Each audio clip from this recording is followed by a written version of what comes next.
বন্দে মাতরমের সার্ধ শতবর্ষ আর বন্দে মাতরমের 150 বছরে একাধিক পদক্ষেপ করছে কেন্দ্র। সংসদে বন্দে মাতরম নিয়ে আলোচনারও আয়োজন করা হয়।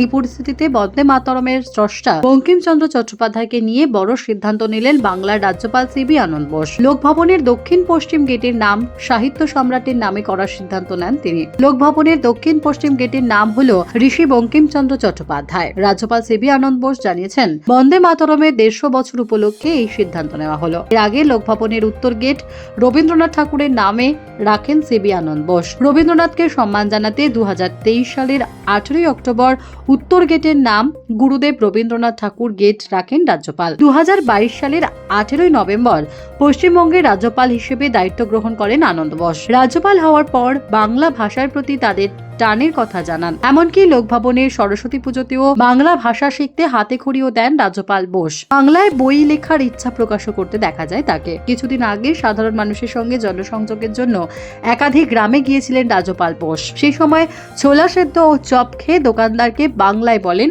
খুব ভালো হয়েছে। তার পদবি বোস হওয়ার পিছনেও বাংলা যোগ রয়েছে। রাজ্যপাল হিসেবে দায়িত্ব নেওয়ার পর সিবি আনন্দ বোস জানিয়েছিলেন, তার বাবা ছিলেন স্বাধীনতা সংগ্রামী এবং সুভাষচন্দ্র বসুর অনুগামী। বাংলার এই বীর সন্তানকে শ্রদ্ধা জানাতেই সন্তানদের নামের সঙ্গে বোস পদবি জুড়ে দিয়েছিলেন সিবি আনন্দের বাবা। সেখানে লোকভবনের গেটের নাম বাংলার মনীষীদের নামে রেখে শ্রদ্ধার্ঘ্য জানালেন রাজ্যপাল। Bureau report, Durnibar Bangla news.